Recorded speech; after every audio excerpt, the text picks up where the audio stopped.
count to 10 again. 1, 2, 3, 4, 5, 6, 7, 8, 9, 10.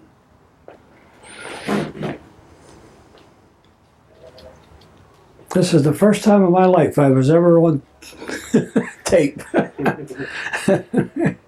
don't know what the hell you're doing to me, Robert. You're converting me or doing something to me I never experienced before.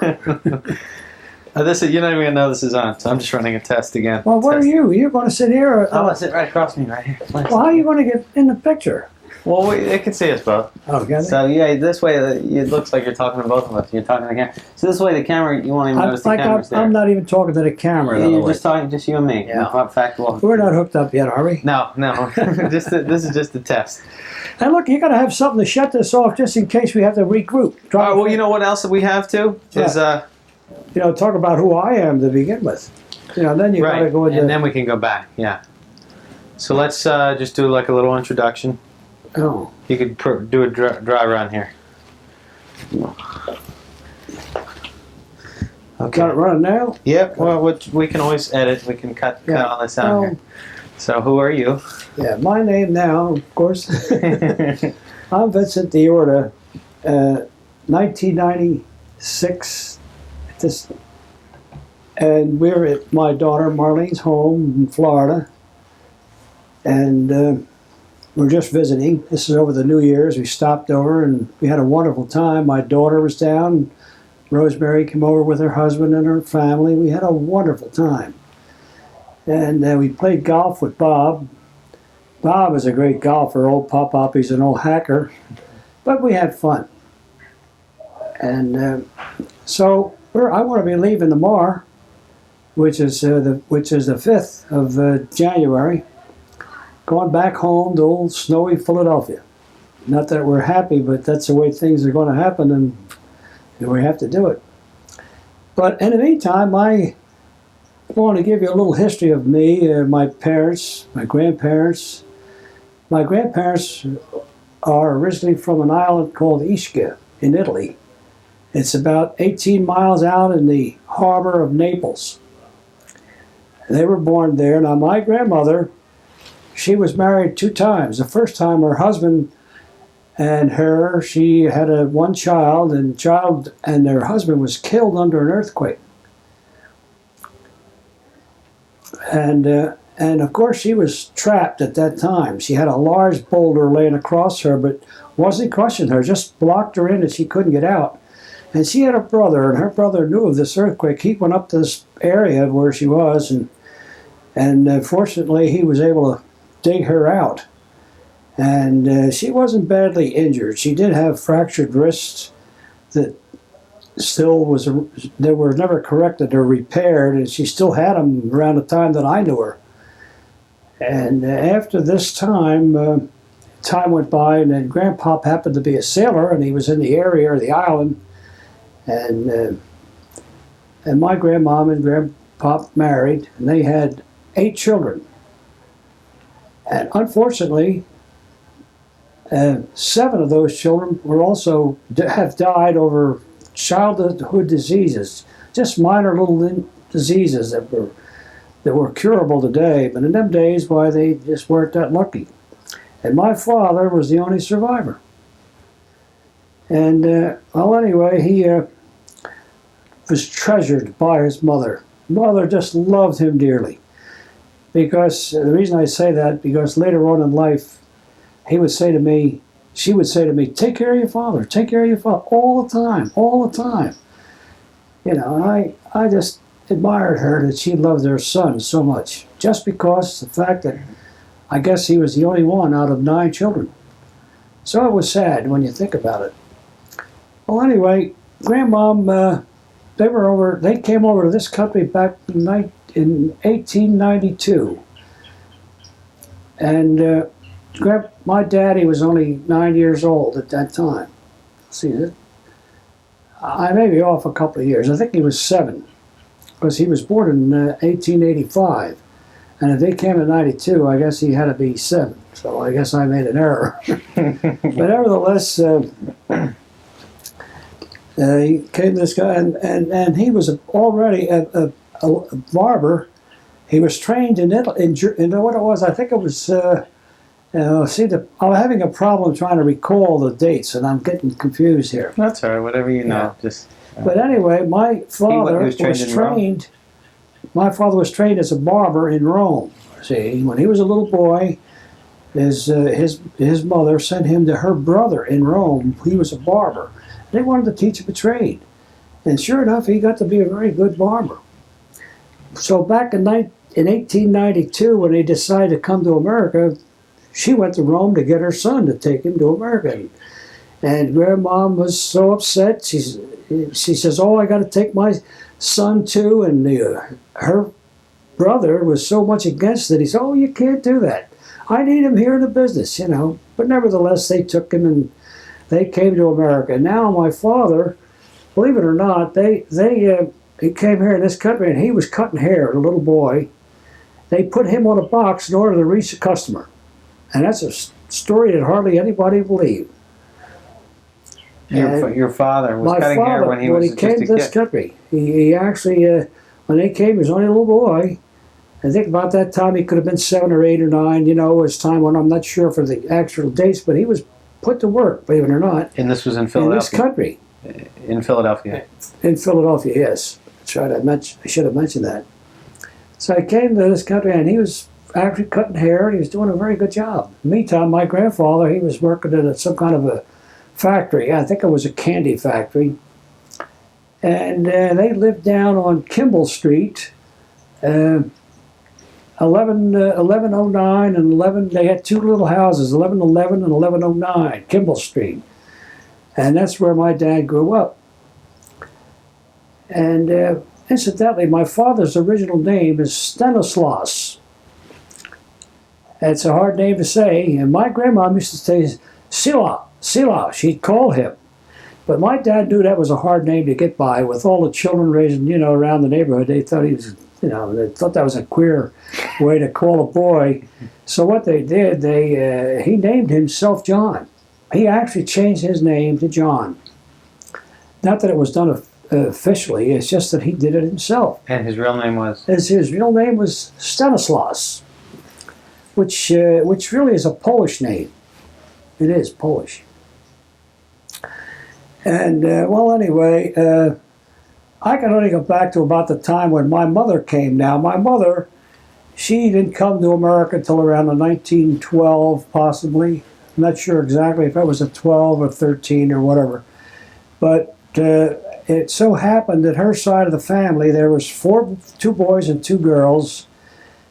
And her father remarried. No, he never remarried, I'm sorry. But his mother died. His wife should skip all that. We made a mistake. we can cut all that out. We can take a drink. Edit that out. I'm trying to recall this, you know. Well, you were talking about when your mother first came over here, they were running the hot springs. Was it your mother's family? No, they had a home. Yes, they had a place. I should have told you that before they came here, there was 2 boys and 2 girls, and their father never remarried when his wife had died. His wife died when the last child was about 6 months old from actually childbirth. It was a carryover from childbirth, and when she died, he never remarried. He did have a maid to take care of them. They had money too. Yes, and incidentally, the wife that would be my grandpop's would be my grandmother. She had a lot of money. She was a wealthy girl, and you know, from that day on, Grandpop, he just never worked at all. He didn't have to work anymore. They had a lot of property, and of course, I heard later that he sold a lot of property that Grandmom had. I think we still have a small piece of property there now. In Ischia. In the island of Ischia, yes. Mm-hmm. It's probably unclaimed, and it'll probably be there forever. Nobody will go back to claim it. But we still have a small plot of ground that my uncle, he had a funny story with that. When he came back to Italy, you know, he came back and forth. And when he went back to Italy, somebody had taken this property over. Just like starting to use it as a garden, you know, raising crop, fruit, and so on. So Uncle, he saw this man. He told him, of course, this is his property, and he could use it, while he was here. But he was going to give him some money to leave the property, which he did. He gave him $200. I thought that was ridiculous. And the man said, sure, he'll take it, So he did. He took the $200. In the meantime, they locked the gate going into this property. I thought that was the strangest thing. And because naturally, when Uncle come back to America, that guy's going back again. Who's going to stop him? Mm-hmm. So I thought that was the most silliest thing my uncle ever done. Well, getting back to this, there was 2 boys and 2 girls on my mother's side. The 2 boys now came to America around 1912. And they, of course, were making money with the hot springs that they had. They had these hot springs that they were renting out. People would come over from all over. They would have these hot cabanas. They'd come in and take these hot showers and hot baths, which was paying their way. I mean, they made money with this system. But after a few years, when the boys were over here working, Grandpa said to the 2 girls, let's go to America. Let's go pay a visit. We'll stay there for the summer, and then we'll come back. I thought that was a good idea. So when they came to this country, right after they arrived, in 1913, a war broke out, and they were sinking a lot of ships in the ocean there, and most of the ships weren't going to Europe anymore. They just stopped everything.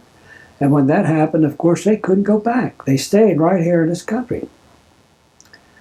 And so the girls, of course, wanted to go back. They didn't like it here. I know my mother, she often said, what a country. This is no good for me. I want to go back. This was they were in Philadelphia, too. They were here in Philadelphia. They put her on this small street on, I think this was Hicks Street, around Tasker, between Tasker and Morris on Hicks Street.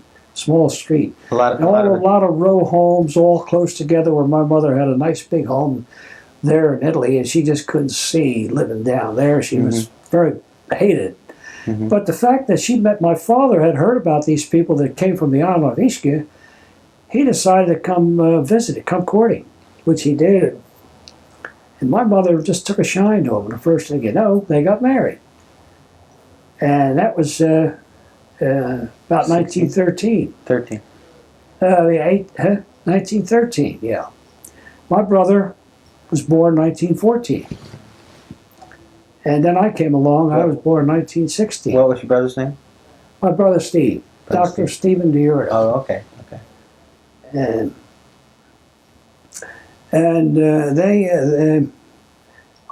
we were living, at that time, of course, we were children, and we were living there with them on small Kimball Street. It's a very small street. So after a period of time, I actually was born on 1640 South 16th Street.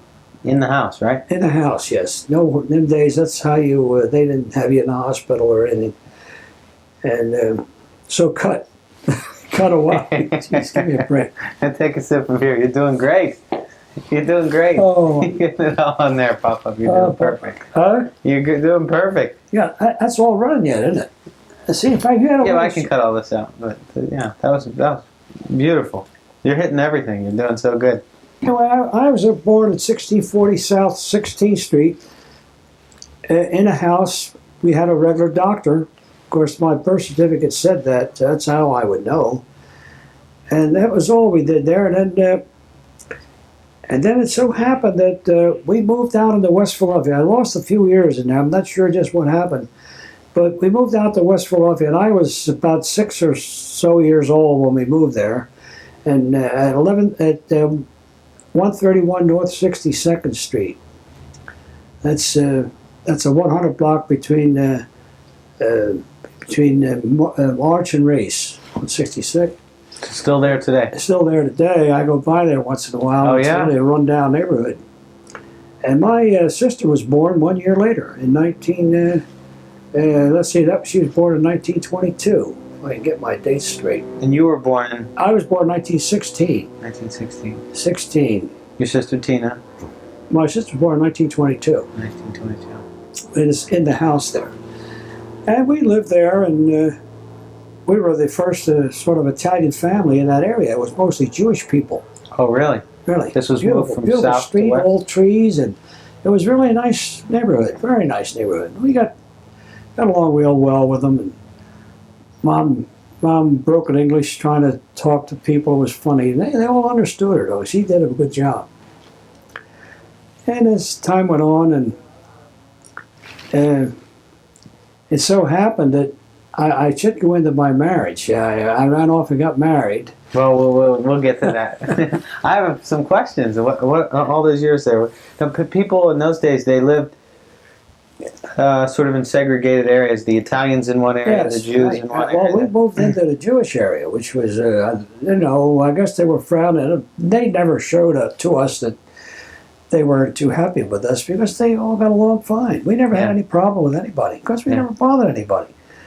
And after a period of time, my grandfather came out to live with us because down in South Philly there where my grandpa lived, they broke in his home one night.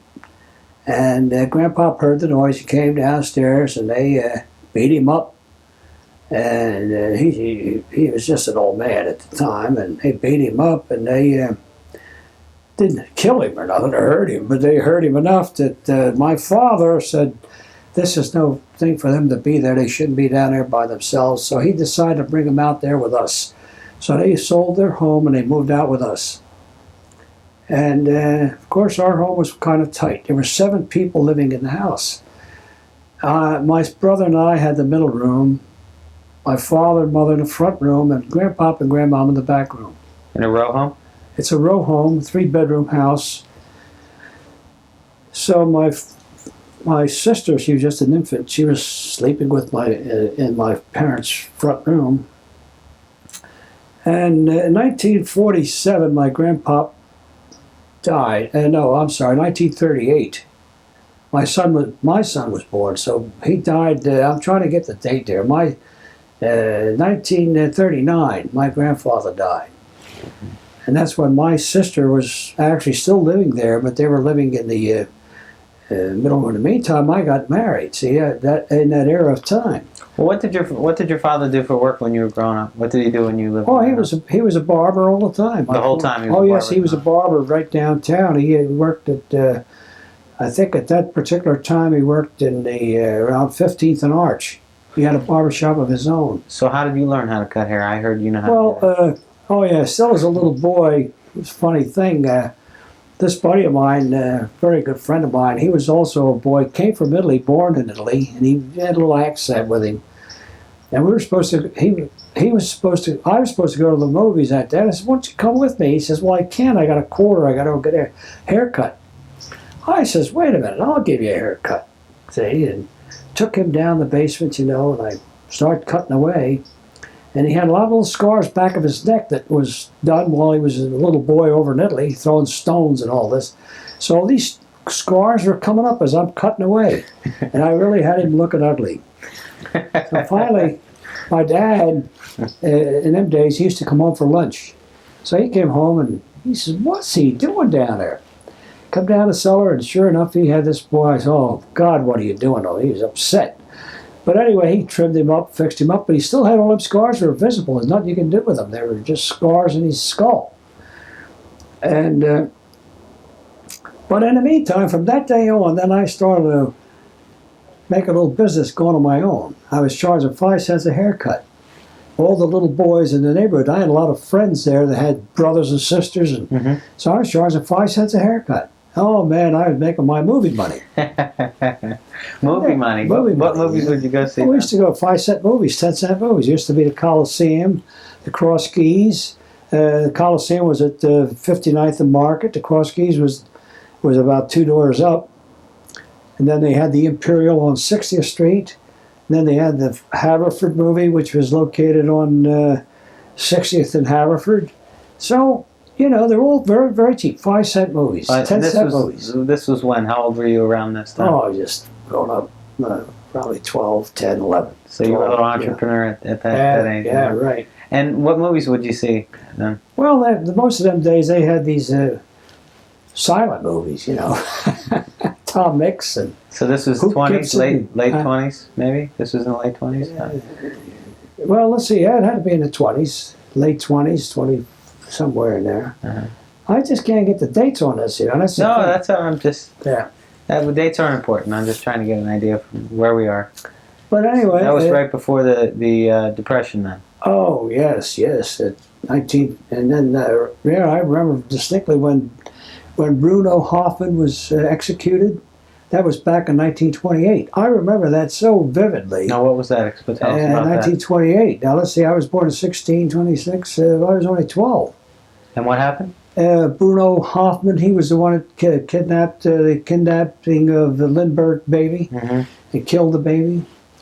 I don't know whether you remember that. Oh, sure. Well, I don't remember you it don't happening, remember, but you remember the story. The history of it. So you remember that And then vividly. he was going to be executed. I never forgot that. That evening, I was listening there, you know, and they had that on radio, you know, and it did happen. I said, oh, boy, they did, you know. They had the execution on Not it. the execution, but they told you when it was going to happen, Oh. you know. I think they talked about it. I'm not sure exactly. Kind of like the OJ That was trial in now. 28. Now, we're talking about the Depression was coming on. Things were pretty tight in them days. You knew something bad was going to happen, or did you? Did things were just rough? No, of course, I was only a boy, 10, 12 years old, you Uh-huh. know. With me, I didn't think of a depression or nothing. It was never in my bag. I never really, Right. you know, paid much attention. But anyway, I didn't even know what a depression was about. But I do know that my parents, they lost a lot of money, you know, in the banks. The banks all closed. That was around 1929. Oh, so your family did lose Yes, money then too. Yes, they did. My grandpa, I'm not sure just how much money was lost. It wasn't that much, but whatever it was, they did close the banks, you know, and it was a bad time. Bad depression. President was at that time. At that time, I guess it was Hoover, under Hoover. Now, that was back in 33. That was Hoover, 32. President Hoover. 29. Mm-hmm. October 20th. And So did lives of people change around you? Did you notice lifestyle changes for people from the Depression? Did things change oh, drastically? yeah, the lifestyle, everything was in a turmoil at that time. You believe it? It was unreal. People were committing suicide. Believe me, there was really a problem. No, there wasn't a happy time for anybody. Then I can recall, you know, I can remember some of that. And cut. Okay, we'll take a break. You're doing so good, Pop. I can't remember where I am now. You know. You're doing great. take You got to do a lot of cutting there. But how much tape you got on that? Oh, we got plenty. We'll never run out of tape. We're in good shape. You're doing great.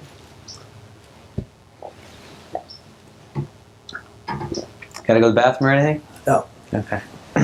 Well, so we're getting into an era of time now that, you know, I was getting to be a young fella now, and I'm, you know, in our day, we didn't meet many girls. It's not like it is today. Everybody running around with girls and meeting, going here and there. We just No, come played on now, around with Papa. boys. Come on. You didn't hang out with girls? No, Dave, we didn't have all this stuff. Well, what do you mean by all this stuff? Well, When did you date? I mean, the How old were you when you freedom they have today was never existing in our day. Believe me. Yeah. Far from it. Well, as far as dating goes, when did you? Because you were a stud when you were a young guy. I saw those pictures of you. Well, yes, I was, but nevertheless, there wasn't many girls around in them days that, you know, you visit them, but we couldn't go out. We had no money. There was nobody worked. You know, it was a bad time. What did you do for fun then? What did you guys do? We used to go down the shore on a $1. It was $1 excursions to take you from Camden to the shore. Like in the summertime, you know, we go down the shore. Well, I caddied, you know, I was a caddy for a period of time and tried to make a few bucks here and there, give it all to Mom. Oh, you would give it to Mom, yeah. $2, $3. That's all you made. Today they make 50, 60. In them days was just very little. So anyway, Your family have a car then? no, my dad never had a car. No. The first car, I got the first car. Oh, my buddy, you know, he had the car. I helped him to get the tags. He had the car, but he needed tags, so I gave him the money to buy the tags. I worked it out, so we did the driving. I never forgot this. This is a goodie. So we were downtown, and he had to work at the Fort and Fuller, this friend of mine, Mike, his name was, Mike Sorelli. So he went in there to work, you know, he said, take the car home. So I'm driving the car home. It's just a $40 car. So I brought this car home, and I'm on 63rd Street. I'm going to bring it into the garage. 63rd is a wide street. And I'm coming down. I have to make this turn to go across the traffic to get up into this high area, sort of a high area where the garage was. So as I'm making a turn, I had to stop because of oncoming traffic. So here's this guy with a truck. His name was Orlando. He was a baker. He had glasses on that were like the bottom of a milk bottle. That's how thick they were. He couldn't see worth a darn until he was on top of something. And he struck me right in the side of this car. Folded the whole car right up. Was running sideways. Meantime, I saw him coming, but I couldn't move. So I backed off the front like this, and he smacked me right in the side. A couple of cars coming up the other way, they stopped. He said, I saw this. He gave me their cards. He said, look, I saw what he did. I saw this accident. So in the meantime, I got out, and I saw the guy. I knew him. His name was Orlando, the baker. He used to serve bread in the area, and I knew him. So he says, all right, get the car out of here. His headlights are both broken. The headlights are out front. This was what kind of cars were those, probably? He had like a semi-pickup truck. He had a truck. 19, what would you... I can't remember the date of that thing. What would you say how old those cars were? You know, I'm trying to think of when this is about, like I was 17 or 16 or somewhere in there. Okay. You know, maybe, I'm not sure how old I was. 33, I think 34. I got my license when I was 17, yes. Okay. And this had to be around that time, maybe I'd be 17 or 18 at that time. Mm-hmm. I can't remember what kind. I think it was an old Essex we had that was all damaged up, see? So anyway, we had to push this thing up into the garage, out of the way. In the meantime, I got a hold of Orlando later. I said, hey, you know, what are we going to do about this? He said, who's going to pay for my headlights? His headlights were broken. He did it, right? Who's going to pay for that? The first thing you know, we got no money for this. We got nothing. No insurance, no money, no nothing. So now I got to go tell my friend that I wrecked his car.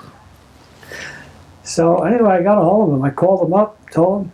He says, I don't think it's badly damaged. You know, just a slight damage on the side.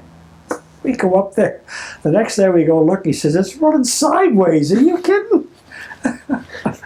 Oh, but anyway, it was only a $40 job, and I paid for the tags. I think it come around, and so we broke even, right? But that was my first experience with cars. Then I bought myself an old Windsor.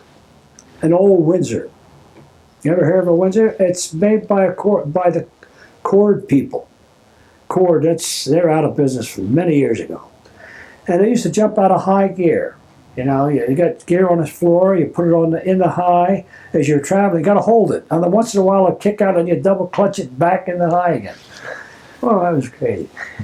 When did you bought a car while you were living at home? Oh, yeah. I was still living at home. And how were you making money then? I was working part-time jobs here and there, little jobs, you know, caddying, and I was like a little hustler. Uh-huh. So it wasn't a lot of money. It wasn't a lot of money at the time. Oh, and then I got a job. Of course, I was underage. And I was working at my uncle's place. You know, my uncle had a seafood house. He opened up in 1933, right after when beer came back under Roosevelt. They allowed beer to come back, and they opened up a place on 62nd and Vine. And I worked there, helped them out, you know, and made a few bucks, and had a car. I bought this old Windsor. That's the knockaround thing, kids, you know. Did you ever sneak any booze during Prohibition? No. Drinking booze? No, we never drank no booze. Never. No. Children never. We were considered children, you might say, because we did nothing in our day. When did you first take a drink of booze? How old were you? Ever. I don't believe ever drinking. We were never drinking. In fact, I started to smoke when I first met my first date. When I met my wife, I showed off, you know, showing off. But I didn't smoke before that time. And my friends of this day don't smoke. Mike Sorelli don't smoke. Armin Castagna don't smoke. Sam LaPalomar don't smoke. And Tony Sorelli don't smoke. None of the boys smoke, but I was the only one that smoked in the group. Dan Salucci didn't smoke. None of them. Could you believe that? Yeah, and I was the only one, and I did it like a little surprise show-off thing, you know. And all those names were Italian. All your friends were all Italian, yes. We used to go down ashore every weekend We just did little things. The guys? With the guys, yeah. And in fact, that's where I met my wife, on a train. But we used to go by train. It was $1 excursion. You ride with the L down to the wharf, and you get to cross the ferry, and then you go on the other side of it in Camden. You took a train. It was excursions, $1.25 excursions to take you down the shore. And we rode down the shore, and so Mom had 4 girls sitting together, and we had the 4 boys sitting together. And Armin, we had that big laugh, and the girls got acquainted. And I met my wife right there and then. Then we all went on the beach together, and I almost drowned her. We all went to surf, They didn't come with me. I just went with my wife. I don't remember them with me at that time. I just went myself. Sort of on a date? On a date. And you were how old then? 18? Oh, I was 17. 17? 18. 18. And your wife? I got married when I was 20. So I must have been older. I must have been 19. So you met her by herself, or was she with her friends? She was with her friends. Who were her friends then? Who do you remember? Really, their names evade me, because she never were close to them anymore. It was just at that time. I remember her name. Like, one was Olga, one was... None of her sisters, though. Oh, no, it wasn't none of my wife's sisters, no, they weren't there. Mm-hmm. They were just her friends. So we went bathing. We went on a beach. We went out, and this water happened to be very rough. There was like what they call a sandbar out Atlantic there. City? No, this is Wildwood. Wildwood. So we went out there together, and the first thing you know, I was holding her. She said, "Oh, don't hold me." She pushed away from me. And she's into the sandbar, over your head. You're standing up, and you can't touch bottom. In the meantime, the lifeboats were all out there. The lifeguards, they're already out there. They know how rough it was, so sometimes they do that. So actually, a big wave covered me, and I couldn't find her. She was gone. Meantime, the lifeguards grabbed a hold of her and towed her in. And as they're coming in with the oars, they waffled me on the back of the head with the oar by mistake. And I got hit with the back of the head. But in the meantime, I wasn't touching bottom yet. Mm. You know what I mean? I'm still trying to swim. Mm-hmm. But I got hit in the head, and I didn't know where I was. It was a hard shot. But I finally was able to get up out of that bar. It was like a dip there, So by doing so, I was able to get up out of there, and standing up, then I'm out of there, and at least I'm out. And the guards give me hell that I wasn't taking care of her. I almost drowned myself. But anyway, she had, her mouth was blue she swallowed some water, no question about it. And I tell you, I was still dazed when I got back, back on shore. And well, anyway, we got over it. We were okay. Now we're going to meet coming home. We're going to make a certain train coming back. See, it was only a one-day deal. Mm-hmm. So we were on that train, but we got on a train way in the back, and they were up front somehow. And as the train was leaving, and we were looking out, I didn't see them at all. There she is out there. She's waving, and she's on the ground, and we were on a train, and we just didn't meet. So I waited for her when I got to Camden. I waited for the next train. Because I took a shine to Mom. I loved her right off the bat. You did? First sight, fell in love. Now we're courting, see? Oh, this is the part that's really funny. We're courting on side. I went to the house. I took Mike came with me one day. So we went to the house, and so the mother says, I was bartending. That's right, I was over at my uncle's at that time. I was bartender and waiter, doing a menial job. In the meantime, my mother-in-law said to me, "Hey, if you want my daughter, you better get a better job." Right off the bat. Now, could you imagine the first date? First time I came over, that's the first word she said. So anyway, I was, and then by the way, them days, they didn't even have a phone in the house. We had a call at the drugstore, and they had to run down and call her. Oh, yeah. They live far from you? Well, yeah, they were in South Philadelphia. I was living up in West Philadelphia. Yeah, I'm on 62nd Street, and they're down in here, down at, whatever they were, 21st and Moore is where they were living. So she went to a different school? Oh, yeah. So anyway, we were dating, and I come down. I had that car. I had the Windsor date. That was your first car. So the old man, that's what we had to do. So when I came over, going to go out on a date, I want to take her to a movie, right? The old man says, I had to take the whole family to the movies. They all came to the movies. I had to treat them all.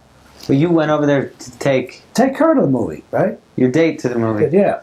And you had to take the whole family? The whole family had to come along, right? The old man. What was that like? The old man walked out after he was in the movies a while. He walked out. He just couldn't handle it. You know, he walked out. But this is like maybe after the first couple of visits. You know, when I came over, we didn't go anywhere. Just because they didn't let her go out alone? Is that why? That's right, yeah. So Aunt Mel went with you too? It was terrible. It was a terrible setup we had. So who all was there? Carmela? Carmela, she had a big, there was 8 brothers and sisters. And they all went? Well, not Mike. It was Carmela, Marge, the mother, father, and Pete. Pete was a little boy. He had a lot of little boys in them, you know, when I came around. They were all small. They were younger than her. She was next to the oldest. And what did you call your wife? What was her nickname? Antoinette. Antoinette was what you called her all the time? Yeah, Antoinette. That was her name, you know. So anyway, we went to the movies. In the meantime, the father, he was there too, you know, went to the movies. So when he got tired, he got up and went out. They were very backward, stubborn people, you know. They were afraid of their daughter. I don't know. You couldn't go out, couldn't go anywhere. So one time we were going to go to the movies, you know, after they got to adjust a little bit to me and they thought it was all right, see. So I took her. She was a year older than you, so she was maybe 19 She was or older 18. than me, yeah. Okay. She was older than me. I'm still, I was 19 or 20. I was 20. Okay. I was 20, so she was already 21 and a half. Oh, okay. Mom was older, see. So we went to the movies. Oh, so we were supposed to be back at a certain time and we got a flat tire. In them days, you know, you had what they call a split rim tire that came off. If you got a slow leak in there, this rim that runs around the tire, if that rim come off, you lose a tire. The whole tire comes off. It's what they call a split type rim. They don't make them that way now, but in them days, that's how they did it. So, hell, I had a flat tire, a hell of a job. I had to get the spare out, you know. Christ, the wheel started rolling down the street. You know, the rim and the tire rolled right off. It was awful. So I got the tire off and changed hands. My hands were all dirty, and we got back late. We had to get back about 10 o'clock. We got back, it was about 11. Oh, this was a ride there. These guys are taking a fit. Got home late. I said, Pop, I said, look, Christ, I'm all dirty. You can see I was, you know. But anyway, so what actually happened later on, we decided to run off and get married. Was that before you were over at the dinner? Was that before the sheep's head? And that was when? Was that before the sheep's head or after the sheep's head? No. Tell us about that. Oh. So anyway, I came over this one time and you were recording. We're recording, yeah. So I'm sitting down and all these men were all playing cards. So I happened to walk in, you know, and they're all his friends. They're playing cards. So Mom was cooking away. You can smell cooking going on in there. You don't know what they were doing, you know. So Poppy said, hey, Vigier. You know, he liked me a little bit at that time. He called me Vigier, you know. Why? Sit down, you know, sit down. You know, and I sat down with him a while, you know. The first thing you know, the mother comes out with this big tray.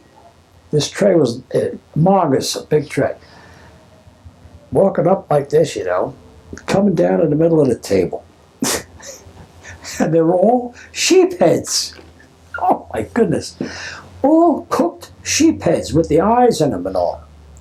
Little heads, they're about this big. They weren't big. And this whole tray was just loaded with them, like that. And these eyes were just all in the eyes. I looked at that, I said, I would like to die, you know, because this is not my bag. This was dinner. No, this wasn't dinner. It was like a snack. Oh, this was It was like a snack for these old people. You know, these people from Bari. Bari is a little town. It's on the Adriatic coast of Italy, and they're like paisans. They're all Baris, they call them. They're all pals, you know, and they all belong to the same. It's like one little group of people that lived in that community, and they all sat around. They were going to eat these sheep heads. Well, I just was. I was shocked. I was shocked because in my day I was the fussiest guy in the world when it comes to food, and I couldn't see that. I just I got. But anyway, Pop was saying, "Come on, eat this year." Yes. Jesus Christ! I said, I can't believe it. And you know, I was so fussy, you know. So anyway, To make a long story short, when I got back home, I told my mother, oh, my mother got the biggest kick. She knows how fussy I am. And yet she knows that over in Italy they do that. Oh, that's They actually do that some places, but they never did it. But they know the people that have done it. Mm-hmm. With these sheep heads, they cook them. They get them from the butcher shop, and they cook them and they roast them. What do you eat off them? Did you eat? I could. I pretended. I gotta eat. Oh, come on. Get this goddamn. I couldn't. But anyway, it was hilarious because, you never know how fussy I was, pal. I wouldn't even eat chicken until I was almost 50 years old. What did you eat? What did you like to eat? What did your mother cook? Basically, I wasn't big on chicken either. When I got married, my wife introduced me to a lot of things. It would be the white meat and all that because she was a good cook. What did you eat before that? Pasta? Before that, I was just pasta. I was a very poor eater. Chicken was out. I would eat, probably they had meat or something like that. But chicken, you know why I wouldn't like chicken? Because years ago, chicken was bought in these corner stores. They had nothing but chickens, live chickens. So you go in and you order a chicken, they'll take one chicken out of there and they'll butcher it for you right there. They defeather it and all, they leave all the guts in there and all, and you take that thing home. Now when you got that home, my mother would bring that in the small kitchen and she'd take that out and work on them stindines and all that stuff on the inside, and then the smell would drive you up a wall. And I'd walk in and I'd raise hell. Mom says, get out of here, get in the other room, get out of here, because she knows I couldn't handle that. Oh, that was just driving me crazy. So chicken was more like a no-no for me because of that fact, But Mother, they did a lot of butchering on their own. You got a chicken, you didn't get it like today, you get them all cut up in the stores. I don't see it. This was all big chicken all together with everything in it. It's up to you to do the cooking, So in our day, it was different. It wasn't like it is today. I mean, today it's so beautiful. You get everything all prepared for you. Mm-hmm, mm-hmm. So anyway, break. Okay, let's take a break. I'll let you take a break. You're doing so good, Papa. So much we doing here. You're doing great. It's getting late, pal. You gotta go. Yeah, I'm fine. Huh? This is fantastic. I love this. I'm learning so much. You're doing so good. You're getting everything on there. Let's do testing 1, 2, 3, 4. And we had a lot of fun. We stopped by Corning, New York on our way back, and so on. But that was a Niagara Falls trip. And then in 1954, Armin and I went to Florida. On that tape? Yeah, on that tape. I don't know if you'd be able to get all this on a tape. They're 4-hour tapes, You know what I'm saying? Mm-hmm. Well, I guess we're running now, aren't we? Yeah, we're running, and we'll start this at a new segment. We're going to get into a new area here. Yeah, right. Now we're still, we were talking about, well, anyway, we're in the process of courting. Let me get this courting in there. That's.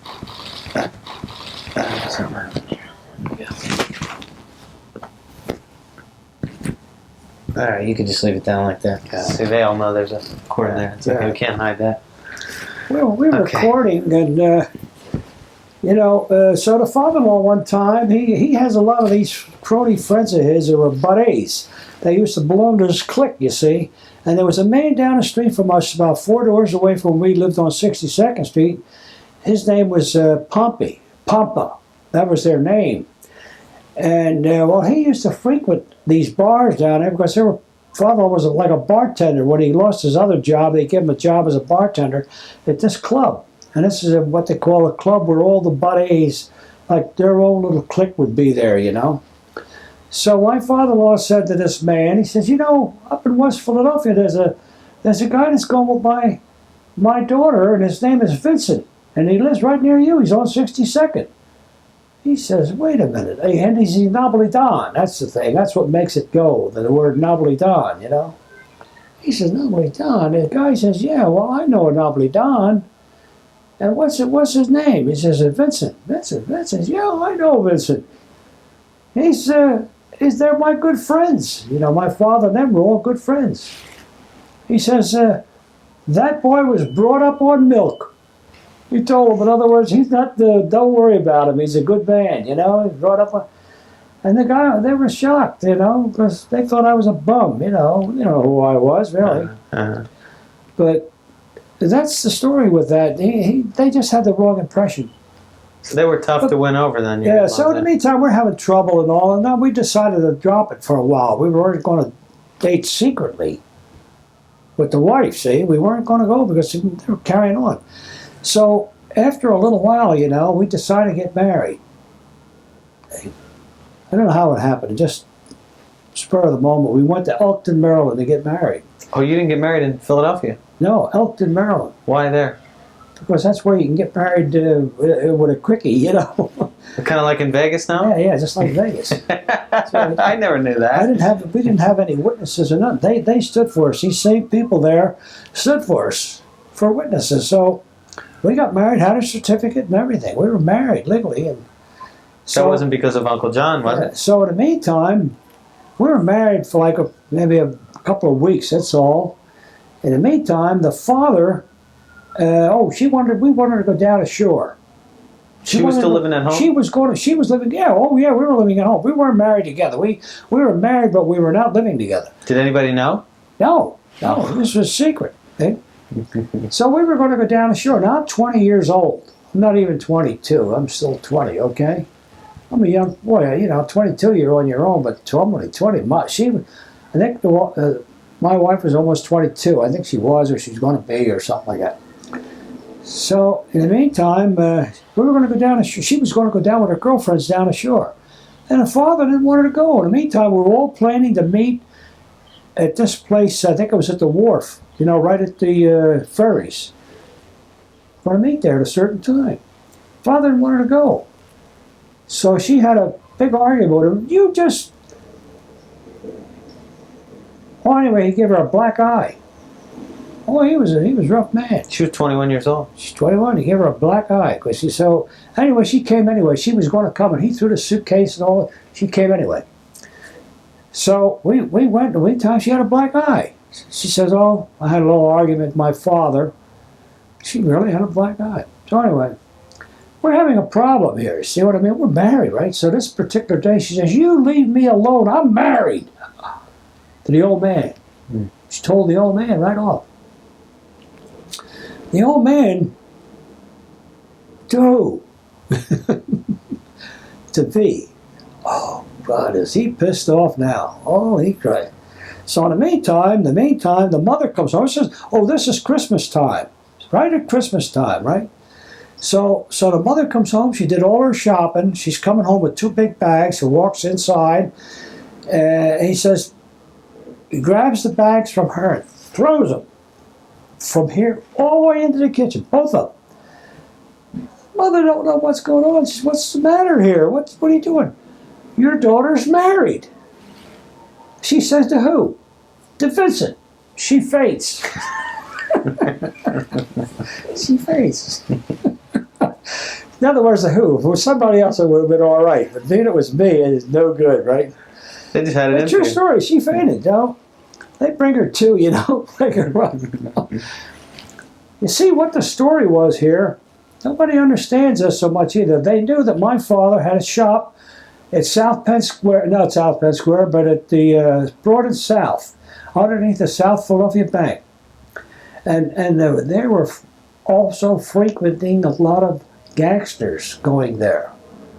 In and out. It was known as sometimes gangsters that would go in. Where your father still Where was? my father's place, yeah. Well, my father was there. With a barbershop. Barbershop. See, my father had a barbershop. It was about. My brother was even working there because he was working part time as a barber as well. While he was going to school, he was still working as a barber. See. So in the meantime, my father's on the first chair. My uncle was on the next chair. And my brother Steve is on the chair behind. So my mother-in-law knows that these guys are gangsters, and I'm probably a goddamn gangster too, right? So she takes a long butcher knife. This came about later. I didn't get this right away. Now this was Christmas Eve is when they found out about it. Now New Year's Eve is when my parents find out about it because she goes over to my father's shop with this goddamn butcher knife in her here. I don't know whether you want to edit this or not. You met or not. So she goes there, and of course she don't know what the reaction's going to be. She thought maybe they're going to throw her the hell out the door, or she's going to kill somebody. That's how mad she is, right? She don't know my father, never met my father. So she goes there, and she don't say a word. You know, my father speaks Italian beautifully. You know, he could, but she don't. She pulls out the marriage certificate, and she hands it to my father. My father's there on this guy's hair, right? So my father looks at this. He says, Vincent D Orta married, you know, he's reading this thing. He don't know what to do. He said, Signor, piacere. Talks to her in Italian. He says, excuse. He took her in the back room. He says, aspetta, mo venga. You know, talk to her real sweet, beautiful. Father wasn't mean or nothing, you know. My father was a doll. He was a small guy. You know, too bad you never met him. But he walked him in the back. And so my father finished his customer and he went back, you know. Signor, non capisco questo car. You know, you don't know. But she was so surprised how sweet my father talked to her that she felt like oh God, she felt 100%. But she think, oh, this guy's not a gangster, you know, not gonna throw me out. Mm-hmm. But she was pleased to know that he treated her so nice. Which, in my opinion, I was real happy that she didn't try any shit in there. I'll tell you the truth. I'm sorry I had to use that expression. I don't want to, but I think about it. Sometimes it aggravates me when I think about that phase of it, you know. Mm-hmm. That wasn't a happy point in my life at all. I wasn't too happy with that. But anyway, to make a long story short, now this is New Year's Eve. Get this. Now, when my father got through with the shop, they used to come up to my uncle's place, and my uncle had a big affair going. I was working there as a waiter, bartender and a waiter and everything. Now, they come up, my brother comes up too, and they all help out. It was a very busy night, New Year's Eve, like 9 o'clock at night. They're closed, the shop's closed, they come up there.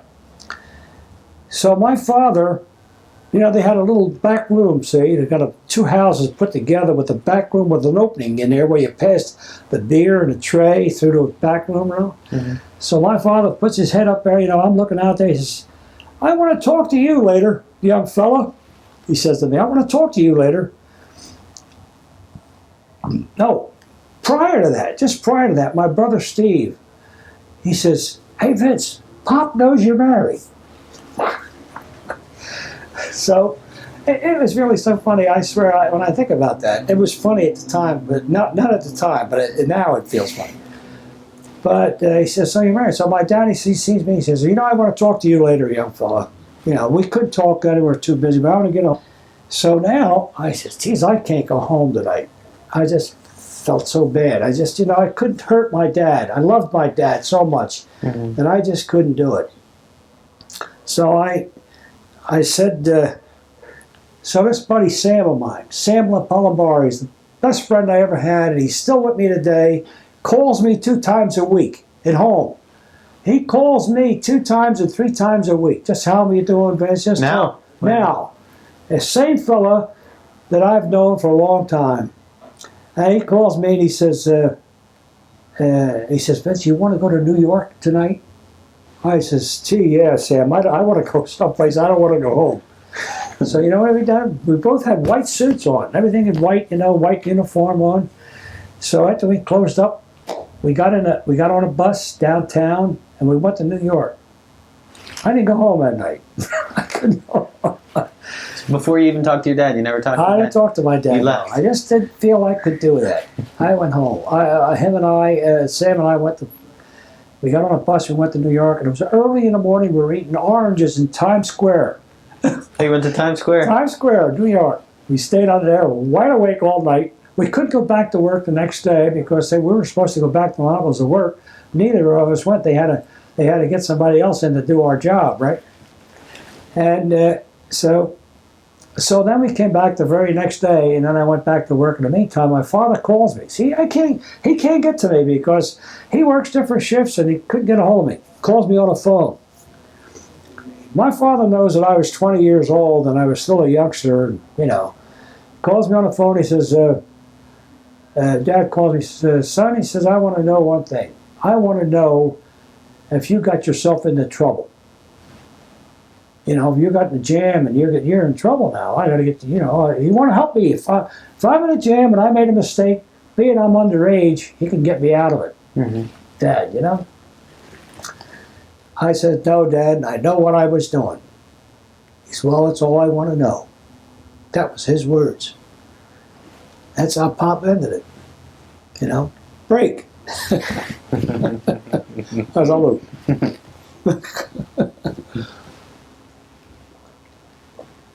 Would he talk to you in Italian at the time? No. Dad always spoke English. We spoke English all the time. Who do you mean, Dad? No. Yeah. Always in... Dad and I were, no, it was always in English all the time we spoke. My mother was always Italian. Your mother was always Italian? Yeah. My grandparents, always Italian, but not my dad. Was always English. No. Dad was, he was a little boy when he came here. You know, he spoke English fluently, you know, no problem.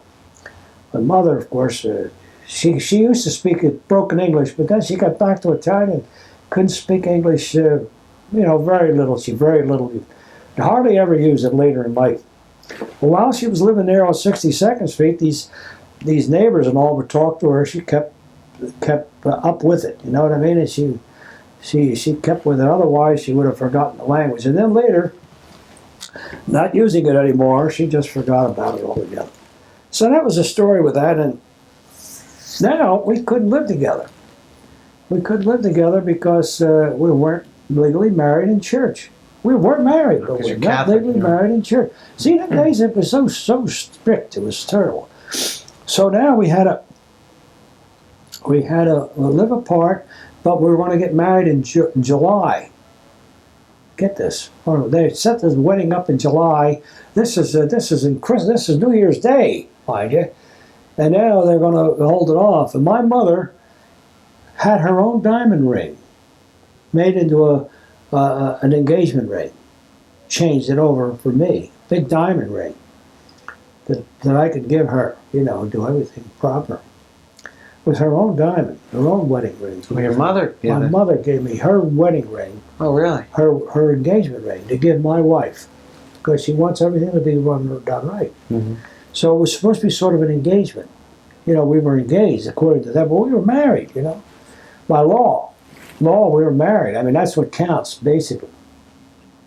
So then we got married in church, and which was in July. We had a little affair. We had all our relatives and her relatives, and we bought all the food just in the house, you know, one of these things. At your place or her? Down at her place. And then we went on our honeymoon. We went to Ocean City for 3 days. And her brother Mike decided to drive us down far. He was going to just drive us there, leave us there, and then he was going to go. Come home another way. Honeymoons were 3 days then? Honeymoon for 3 days, right? Mm-hmm. And then back, you know. Of course, we had an apartment. We had an apartment on, we had a room, you know. We had a little apartment at 1528 North 62nd Street in my neighborhood, you know, not far from where not my neighborhood now, but where my parents lived. It's about 10 blocks away. So we had this apartment, and that's where Johnny was born. We had, of course, Johnny was born in the hospital, but we were Johnny came along. That was 38 maybe, or 30? Johnny was born in 1938. Yes. Grandfather died in 1939. 1 year later. He used to come up there and he used to clean. We used to have a basin to give our John a bath, you know. I would be working. I was working in Baldwin Locomotive Works. So I got another job right away. As soon as I got married, I got this job working in Baldwin's as a crane operator. Luckily I did, because that was beneficial for me later when I got into the Navy Yard, because then the war broke out and I'd have been going into service. I got lucky, see. So I was working there for about 2 years, 2.5 years, Baldwin's. Then I got laid off, and I went to work back for my uncle for just a short period of time. I put an application in at the Navy Yard, and the war was breaking out in Europe, see. So they hired me, called me, and I went to work there as a crane operator. So working there as a crane operator, going for 5 years. I was there for 5.5 years, all during the time. And of course, while I was working there, Marlene was underway. 42. We already had Rosemary, but Marlene was, I started to work there in, I can't recall the dates, but anyway, I got laid off in 1945. After the war. 46, I got laid off. After the war. After the war, yeah. And then I went to work. Then I needed a job. See, if I get laid off all the time, man, and you got a family, you got to get a job. So I got a hold of Why were you laid off? What was this? The company just didn't have work anymore after a while? That's what. What? No, When you the got Navy laid off? Yard? No, once the war was over, Oh, that was why you were at the Navy Yard. I was working at the Navy Yard all during the war. So you were. I was 1A. I was 1A about twice. But every time I got 1A, I brought it back to my foreman down there. Oh, he says, you're not going anywhere, because I was running these high gantry cranes. What is 1A? What is that? 1A was, you're 1A, you're ready to get tired, you're ready to go into service. That was the rating you got. If you got a 1A, then they gave me a 1B or 2B or whatever, which exempt you from going into service. So my foreman down there gave me this, oh, you can't go, and he called the board, and I was exempt.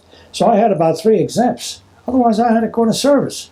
But being that they were so short of ships, and them ships were all sunk at Pearl Harbor, while I was working at the Navy Yard in 1941, Pearl Harbor didn't come on yet. See, this was, I worked, that's right, it was February of 1941.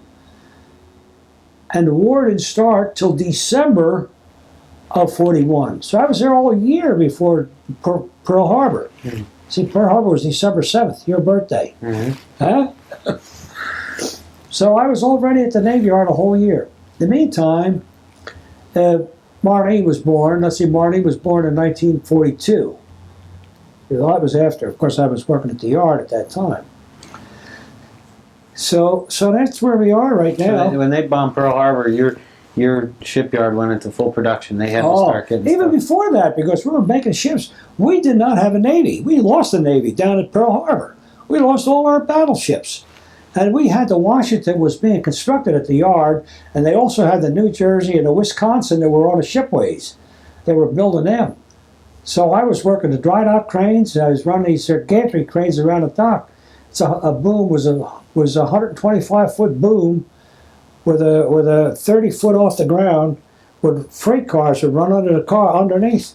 It's a big crane. It had double tracks on both sides with cars running underneath. Yeah. I was running that on a 4 to 12 shift. Hey, we had ships in that dry dock 3, where ships were coming in and out of that dry dock. That was a very busy dry dock. We had 3 shifts on that. But they were building a lot of ships in the shipways and also in the dry dock. Way out there, dry dock 4 and 5, they built 2 new dry docks. And they had the 10-hour shifts, 2 10-hour shifts. Wow. I never worked a 10-hour shift because my shift was 3 shifts. But over there, they didn't have that many people to make 3 shifts, so they had 2 10-hour shifts. And of course, I was working the 3 shifts, which is 8 hours. So I never got any overtime, but I had to work 7 days a week. Never had a day off. 7 days a week. And them days, it wasn't paying a lot. You only got $1.87 an hour.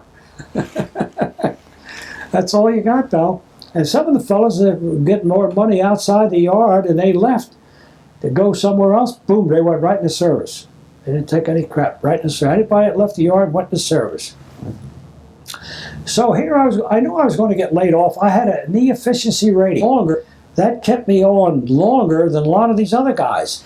Because when the war was over, let's say in Europe, they were starting to lay off already. You see, they gave out notices. Mm-hmm. No, not really. I think Japan, when Japan was over. That was 1945. Yeah. I think, I forget the actual dates. So anyway, everybody was getting their notices, and I didn't get my notice right away. And when you get a notice, they give you a 30-day notice. They put a little tag on your card. When you turn your card over like that, they put a tag on it.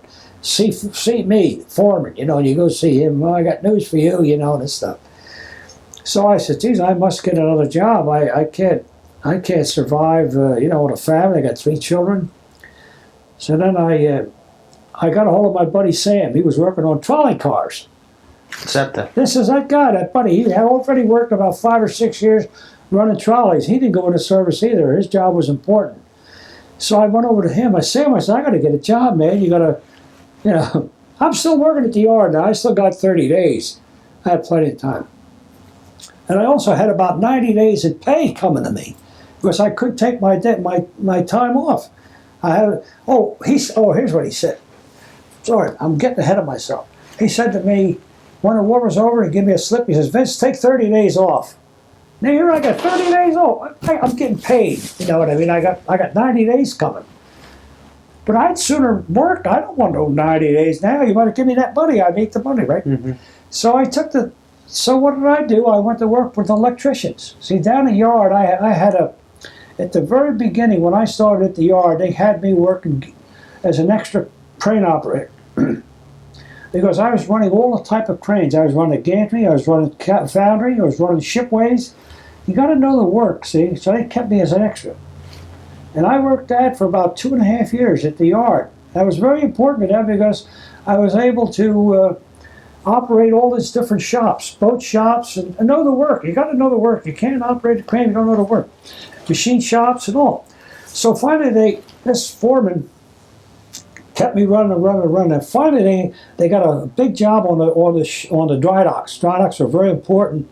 This guy was getting too old. He couldn't see too good. They put me on it. Took that guy off, and I got that job. And that was a steady job.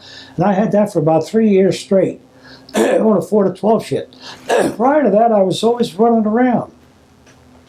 But when everybody came in and everybody had their job, I'd have to work with the electricians. See, my shop was an electrical shop. Mm-hmm. He took care of the cranes, and he also took care of the electrician, the shipwright. In other words, if a ship come in dry dock, they had to put the shore battery aboard. They went off of theirs, and they had to put the current from the shore mm-hmm. on their ships, because their ships couldn't run on generators. They had to shut them all down, and they had to bring shore what they call shore service. So I used to help with this. That was part of my job, you know. Down on the Delaware? Yeah, on the docks. In other words, helping wiring temporary lights and all that crap. I was doing that too, you know, working with these electricians. Mm-hmm. So then after, when a job became a job for me, a new job opened up on the shipways. This is another part I thought was very good. This is Shipway 2. These were all hammerheads. There's 5 hammerheads. There's 3 in the front and 2 in the back, and they swing around like this, you know. Mm-hmm. And they were building these LSTs on the shipways. It's a small shipways, but they had these 5 hammerheads. So now they just opened that up. They're starting to build. So now they need 5 operators. So I had to go. I had to get a job. All these guys all got a job. 5 of us. Now, the 3 cranes in the front. The one in the middle did all the work. He had to get the goddamn material and pass it over to him. Get this material, pass it over to this guy. Get this and pass it over here. This sucker was always a busy crane, right? So nobody wanted this. So there's 5 of us. We got to make a decision who's going to take it. So we drew straws. So I get stuck with the crane, right? I got to get the middle crane. But I said to them, every 2 weeks we're going to alternate. I'll move off of this crane, I'll get this, and so on. We're going to rotate. We're all going to take a shot at it. They all agreed. So I get up on the crane. I'm up there about 2 hours. The black guy comes over, you know, crane operator. He comes up, he climbs a ladder. I'm pretty high up. I'm about 2 stories up. He climbs the ladder, comes up. He says, hey, by the way, are you D Orta? I says, yeah. Well, Mr. Simpson wants to see you. See, so he got the job. He got my job, right? So I had to get the hell down off the crane again. Well, them guys, when they saw that nobody swapped anymore. They let that guy stay there. So he got the job, right? He studied it, so that was his job. So I went back to see Mr. Simpson. Mr. Simpson says, I want you to go to Shipways. See, they had a lot of these guys with a guy, so they don't want to work to send me. So I went and worked the shipways for about 2 weeks until somebody came back and they took me off of there again. I was a runner, more or less. They didn't want to give me anything steady. But then when this big dry dock crane came up, it's a like I said, 125-foot boom, and it runs around on the tracks, and it runs all around the dry dock. It's a big dry dock, but it keep the New Jersey, big ships, New Jersey, Wisconsin, they all come into this dry dock. So I got the job on the 4 to 12 shift on the east dock, side of the dock. And I was there for about 3 years straight. And then actually when the war came, I was, like I said, efficiency. They kept me on as long as they could, but they were hiring all the people that were had leave to go into the service. And anybody who went in the service, they were guaranteed a job in them days. That was the law.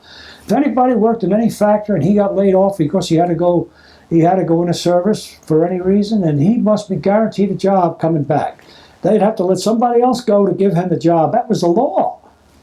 Hey, that's the way it worked. So naturally, I knew I had to go because everybody had to go that, had to make room for these other fellows that are coming back. So I got my notice, and then the war was over. Shipbuilding was not a big thing anymore. So I got my notice. Now I need a job. So he gave me 30 days off.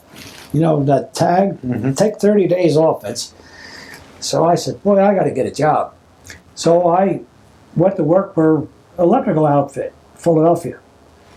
And making money. I was making money. I was getting paid anyway from the yard because I'm on furlough. I'm getting paid, though, So I got a job working with this guy, and this guy liked me so much that he had about 5 guys working on. I was working under me. I was the boss. We run a job. He let me run the job, and then he'll go somewhere else. And he was working for a printing outfit too. He was making money on the side, but he put me on this job. So we did all this. I made a mistake with him. See, I had a mortgage on my home. I had a very small mortgage because I already paid a very small amount. My home, I only paid $3,200 for it. You ever beat that? That's the cheapest thing in the world, pal, but that's all it was in them days. So. Hey! Come on, show me your list. It's different. In them days, they used to hire all relatives or friends of septic. That's how it used to be. If you were a cousin, they'd want you because they know what they had and they know what they expect, which made a lot of sense as far as I'm concerned. So that was a good deal. So what we did, so Pal Rowley says to me, here's that application. Take it out there. A bunch of guys all filling out these applications, right? He says, take that out there, fill it out, bring it right in. I went in, all the guys got the job immediately. But they said to me, there's nothing in the electrical. I wanted to go in the electrical line because I had an electrical background. He says, look, get the job first. Once you got the job and you're here a while, then you could transfer. Once you're in with the company, you could always transfer. So I said, look, I need a job no matter what it is, I need it. So I got the job, and they had to send me to a school. I had to go to school for 30 days to learn to run the trolleys and learn to run all the routes that they put me on and all. And I was only getting $1 an hour. That's all they paid you for 30 days. So, you had to learn to trade. You got to pay. So that was okay. And then you work as an extra man. That's a hell of a note. I don't like it because you got to work your way up in that stuff. And you work all the shifts and all the stuff. That's no good. It's not like down the yard. It was different, But anyway, I still put up with it until I was able to put a transfer in for electrical. So when I went to apply, the only thing that was open was signal department. Well, I wasn't too familiar with signals. I have an electrical background, but I don't know anything about signals. So they says, okay, you'll come in as a helper, and they were going to hire me anyway. So I was interviewed by the signal foreman by the name of Mr. Coburn, a wonderful man. And he said to me, he asked me a lot of questions, electrical, Ohm's law and stuff like this, So I was able to answer whatever he had. He gave me a couple of problems, something stupid like simple, So I was able to answer that. So he wanted somebody with an electrical background. He didn't want to have anybody at all in that field because signaling is a very complicated setup. See, it's all working with relays. So it's basically electrical, low voltage electrical relays. It's very complicated. I don't want to go into all that. It's too complicated. But anyway, I got the job and I worked in that department until I had to learn the department, and which I was able to do. It took me almost about a year, working as a helper. Really, I couldn't work as a mechanic because there was 2 guys ahead of me. That's the same old shit. They had to get their test first before me. and they weren't ready. And yet I couldn't jump from him, and I was ready. I was ready to take it, but they had to go first. You know, that's the way they work. That's seniority, they call that shit, you know. Mm-hmm. Excuse that expression again. So finally, anyway, I got to be an electrician, you know, in a single department. I won, by the way, but all the years that I'm there, I moved all the way up to the next to the top. I wasn't the top. What I mean in seniority. All these guys either got died off or whatever, and I wound up that I was second from the top. I was able to pick anything I wanted. See, a seniority, you pick your vacations and pick your position, where you want to work, and it was really wonderful. So I did that up until I did that for 34 years, working for SEPTA. And in 1980, I was only 68 years old, and I decided, hey, I had enough. I wanted to leave. I just felt that what it was, it gets to a point where these other guys become a foreman, and they think they're big shots and all this shit, and I said, I don't need this stuff. So I decided to leave. And then when I left, about a week later, I get a call from my foreman. I'm done. I'm on Social Security now. I already established myself on Social Security. He says, "Hey, Vince, how you doing?" Oh, he says, "Oh, how you doing, Mac?" Yeah, what's up? You know. He says, you know, we got a school of trainees coming in, and we'd like for you to become an instructor. You know, I says, now, you know, basically, when you're working on the railroad with high-speed trains running up and down in the subway, it's dangerous, very dangerous. And if you're going to have a school of 12 of them, they were going to put me in the field with these guys. I'd take them to all the switches and take them all the towers and teach these guys all the ropes about this stuff. And then we're going to have another guy that works inside. There'll be two instructors on us. Half the class will be inside, the other half will be out in the field, which makes a lot of sense. He goes, that way you got the one half outside and you're teaching them all about towers, how to operate these towers, and all about the switches, how to check with your boxes and so on, and all the relays of this. In the meantime, they have a classroom instruction where this other fellow would teach them on the mechanical and physical end of this. So we had two teams working. So I said, Mac, I says, look, I says, I appreciate the offer. I says, but I know the danger involved. It was dangerous out in the field. I says, if I were going to actually come back to work, I would have stayed until I was 65. I left at 64. I left with the intentions of not working anymore. Now you want me to come back? I says, it's not a good thing for me to do this. I'm not going to come back. So I didn't come back. Just for that reason, I says, no way. And then again, I got all the responsibility of these kids, you know, and a lot of them get hurt. Because we did have a couple of guys that got killed down there. In fact, after I left, there was a fellow in the track on a high speed. He thought that the subway on Broad Street and didn't know that traffic was coming on that track. And he was there fixing something in the track. Well, you see, in our line of work, the signals are controlled by this box in the track area. Signals on the red, green, and, you know, up on top. We have an arm, what they call a safety feature on our trains. Our trains are not like the railroad. We have an extra safety feature that the railroad don't have. We have an arm on a track, off the track area. It's called a stop arm. And that stop arm has a box in the center of the track that has all your lighting circuits breaking through this thing. If that arm is up, you automatically put a red signal up on the top there. And this arm is controlled by air pressure. See, this air, in other words, if you get a magnet, it gets energized by a low voltage, it gets energized, like an H pickup, relay would pick up, would energize that valve, and that valve would permit air to go through that line, and that stop cylinder would clear that arm.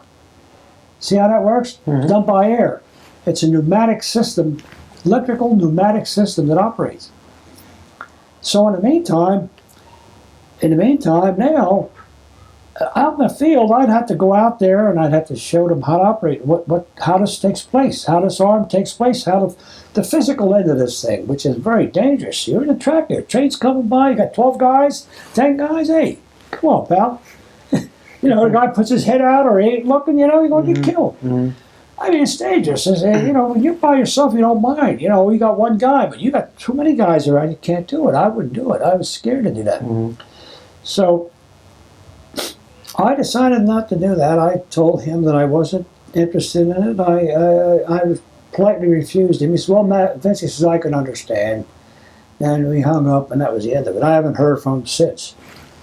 But they were trying to get me back. You know, in other words, I wouldn't be working under Social Security no more. I'd have to pay back. You know, you work so much, and you can make so much money. He said that. It would only been for about 6 months until the class was over with, and these guys would qualify. They'd have to qualify. You know, come in as a trainee, you have to qualify. Mm-hmm. So that's a story of my life so far. And time. Let me take a peek up here. Hey, we got no light in here. I think I know. I'm checking out. That's what I want to check. Well, still got you.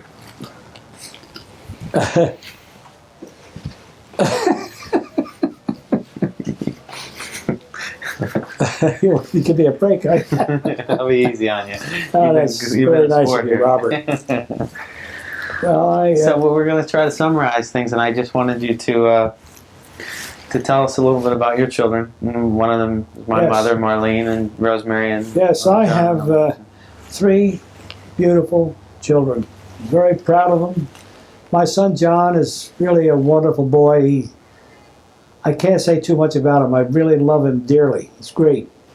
I have a daughter, Rosemary. She lives in Arizona. She had 4 children. One, of course, is deceased. Cindy, she was a sweet little girl. I loved her dearly. In fact, she was killed just about... I had seen her 2 weeks prior to her death. I was out there. I, in fact, taught her to drive. I didn't really teach her, but I was with her driving. She wanted to take a lesson driving. And I was with her. She's so sweet. I just, every time I think about her, I really feel all broken up. And then when I came home, just shortly after that, she was killed in an automobile accident, outright. And it was very tragic. And then we flew out to Arizona again, and it was a very, very sad, sad time. And then that's my Rosemary, that's one in Arizona. And I have a gorgeous daughter here in Florida. She's just the sweetest little girl ever. And she has 3 children. And they're all just dolls, every one of them. I can't say too much about them. I love them dearly. And they make me feel so at home every time I come down.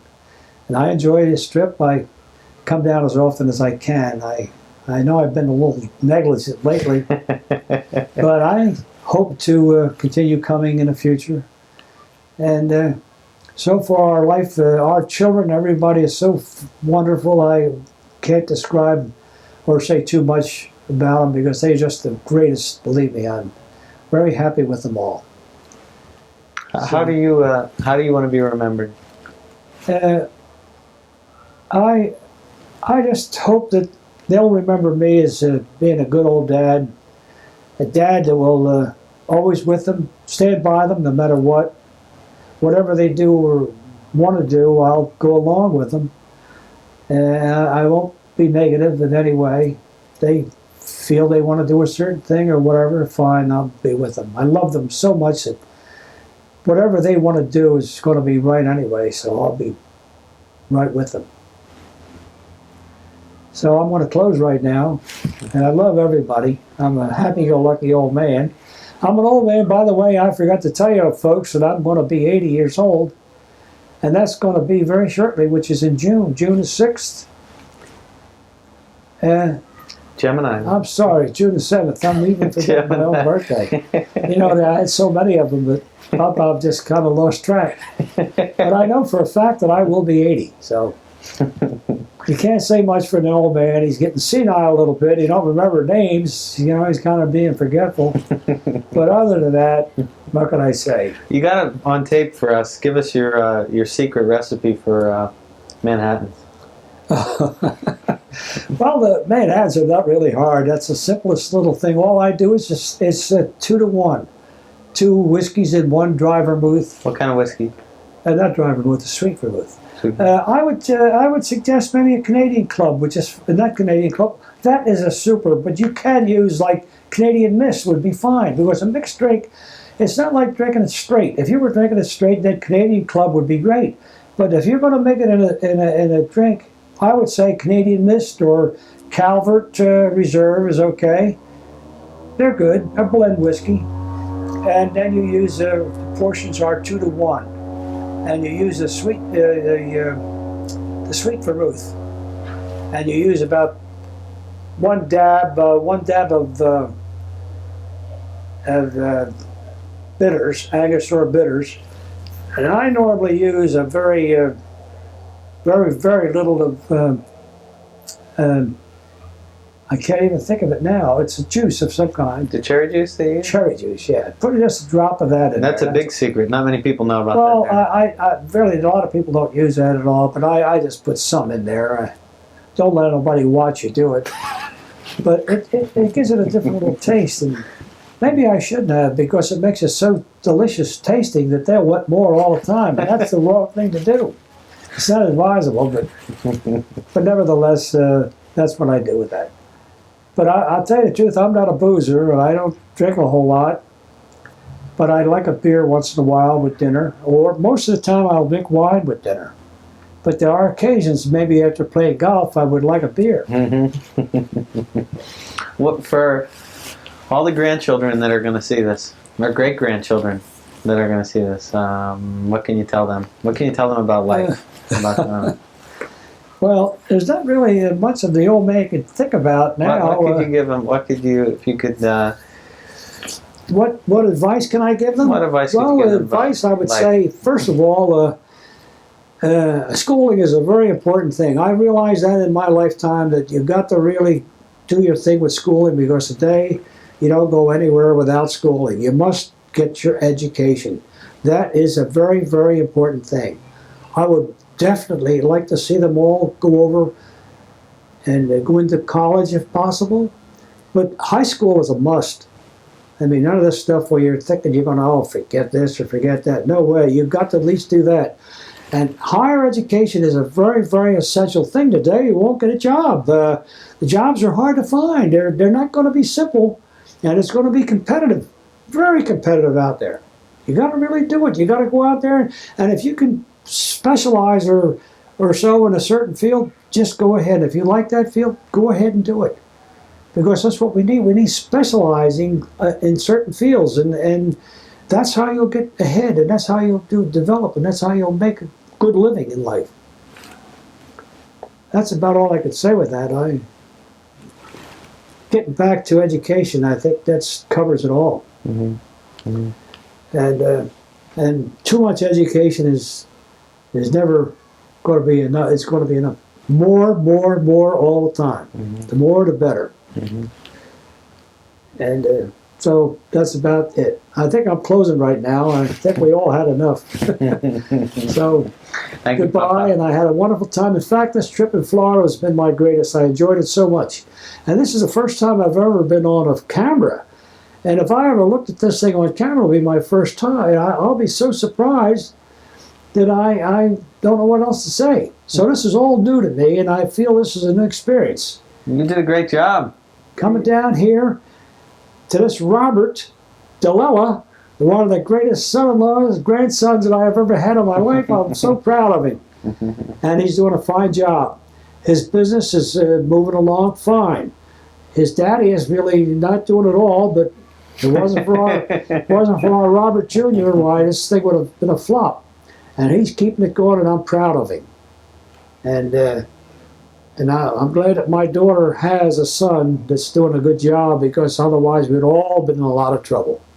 That includes me, because I'd be worried so much about her. She's your baby, yeah. She's my baby. So all I can say now is goodbye all. I'm happy. I'm going to be leaving the bar, so lots of luck to everybody. What can I say, Robert? All right. That's a wrap. I never dreamed. You did it. Huh? You did it. Yeah, but I never dreamed you would put me through this, Robert.